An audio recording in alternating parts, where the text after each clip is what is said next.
কিছুদিন ধরে মহালয়াকে ঘিরে এক অদ্ভুত জটিলতা শুরু হয়েছে। মহালয়া শুভ না অশুভ? অবশ্যই শুভ, যেভাবেই ধরি না কেন।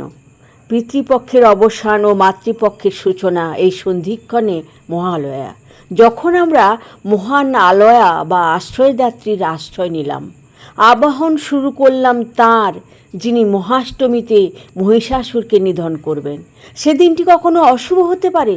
দ্বিতীয়ত, এই দিনটিতে 15 দিনের পিতৃপক্ষকালের অবসানে পিতৃপুরুষরা যমলোক বা ভূতলোক থেকে মনুষ্যলোকের খুব কাছাকাছি নেমে আসেন উত্তর পুরুষের হাতে জলপান করে তৃপ্ত হবেন বলে।